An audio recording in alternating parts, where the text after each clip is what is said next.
Assalamualaikum warahmatullahi wabarakatuh. Nama saya Elin Dinata Putri, NIM 2019290688, Fakultas Ekonomi Syariah dan Bisnis Islam, Institut Agama Islam Syarifuddin Wonorejo, Lumajang. Tujuan dari pembuatan video ini adalah untuk memenuhi salah satu tugas dari mata kuliah pemasaran Bank Syariah yang diampu oleh dosen Imanuddin Yusuf, Sarjana Ekonomi, dengan tema Perilaku Konsumen Syariah. Di sini saya akan menjelaskan tentang perilaku konsumen, di mana perilaku konsumen adalah kecenderungan konsumen dalam melakukan konsumsi untuk memaksimalkan kepuasannya. Dengan kata lain, perilaku konsumen adalah tindakan dari konsumen di mana mereka dapat mengilustrasikan pencarian untuk membeli, menggunakan, mengevaluasi, dan memperbaiki produk dan jasa mereka.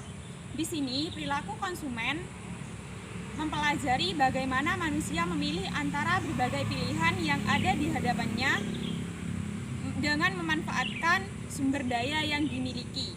Terdapat beberapa sifat dan norma etika konsumen. Menurut Yusuf Qardawi, ada beberapa norma dasar yang menjadi landasan berperilaku konsumsi seorang muslim.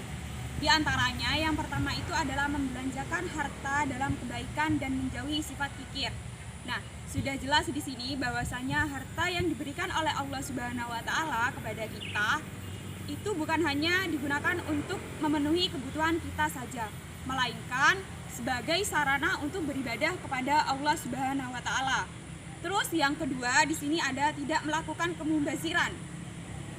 Maksudnya kita sebagai seorang muslim harus membelanjakan harta yang kita miliki sesuai dengan kebutuhan yang kita butuhkan tanpa ada unsur kemubaziran di dalamnya atau unsur pemborosan. Terus yang ketiga di sini ada tidak hidup mewah dan boros.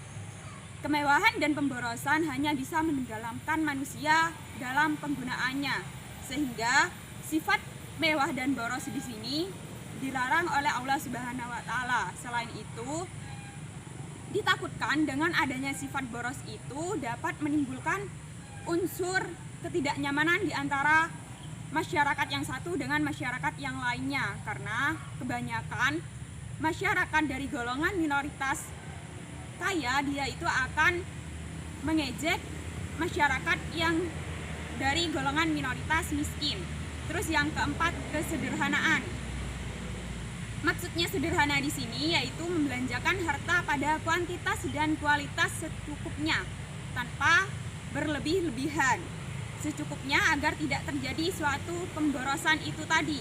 Terus yang kelima di sini, konsumen dilarang mengkonsumsi barang yang penggunaannya dilarang oleh agama Islam, seperti halnya kita membelanjakan harta kita untuk membeli barang haram seperti halnya minuman yang dilarang oleh agama dan sebagainya.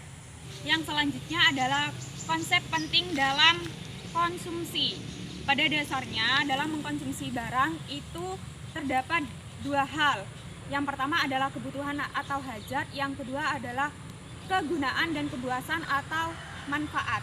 Nah, secara rasional manusia tidak akan mengkonsumsi barang ketika barang tersebut tidak dapat memberikan manfaat atau kegunaan terhadap manusia itu sendiri.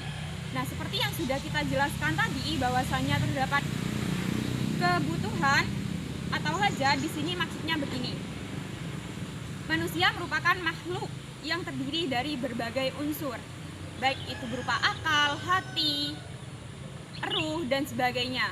Nah, di mana keterkaitan antara unsur-unsur itu saling berkaitan antara satu sama lain. Misalnya, kebutuhan manusia untuk makan. Nah, makan itu sendiri pada dasarnya bukan hanya untuk mengenyangkan perut saja, melainkan di sana juga untuk menguatkan jasmani kita. Nah, selain itu, makan juga berdampak pada unsur lain, misalnya ruh, akal, dan hati. Karena setiap itu Islam mensyariatkan kita untuk memakan makanan yang dapat memberikan manfaat pada setiap unsur yang ada pada tubuh kita. Terus yang kedua di sini ada kegunaan atau kepuasan manfaat. Sebagaimana kebutuhan yang sudah dijelaskan, konsep manfaat juga tercetak menyatu dalam konsumsi. Ada dua konsep yang perlu digarisbawahi dalam hal ini, yaitu pendapatan dan harga. Di mana dalam mengeluarkan harta kita harus mempertimbangkan antara manfaat barang yang kita beli dengan harta yang kita miliki. Itu harus saling keterkaitan. Jangan kita membeli suatu kebutuhan tanpa kita mempertimbangkan pendapatan yang kita peroleh. Konsep maslahah dalam perilaku konsumen Islam. Dalam pandangan Islam, kepuasan didasarkan pada suatu konsep yang disebut dengan maslahah. Menurut Imam Shatibi, maslahah adalah sifat atau kemampuan, barang atau jasa yang mendukung elemen-elemen dan tujuan dasar dari kehidupan manusia di muka bumi. Ada 5 elemen penting yang menjadi dasar menurut beliau, yakni yang pertama itu adalah kehidupan atau jiwa. Terus yang kedua, properti atau harta benda. Yang ketiga itu ada keyakinan. Yang keempat, intelektual. Dan yang terakhir adalah keluarga atau keturunan. Nah, adapun sifat-sifat maslahah diantaranya yang pertama itu adalah maslahah itu bersifat subjektif. Artinya bahwa setiap individu itu adalah menjadi hakim bagi dirinya sendiri. Apakah yang mereka lakukan itu adalah perbuatan maslahah atau bukan, itu ditentukan oleh individu itu sendiri. Terus, namun berbeda dengan konsep utility, yang kriteria maslahahnya ditetapkan oleh syariah dan sifatnya mengikat bagi semua individu. Terus yang kedua di sini ada maslahah perseorangan, akan konsisten dengan maslahah orang banyak.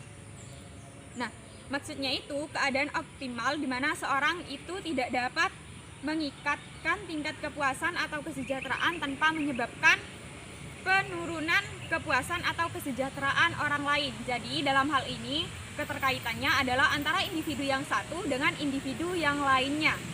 Terus yang ketiga, yang terakhir di sini konsep maslahah mendasari semua aktivitas ekonomi dalam masyarakat, baik itu sistem produksi, konsumsi maupun pertukaran atau distribusi.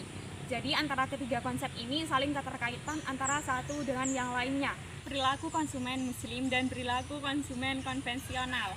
Konsumen muslim memiliki keunggulan bahwa mereka dalam memenuhi kebutuhannya tidak hanya memenuhi kebutuhan dalam bentuk individual atau materi saja, melainkan juga kebutuhan sosial atau spiritual.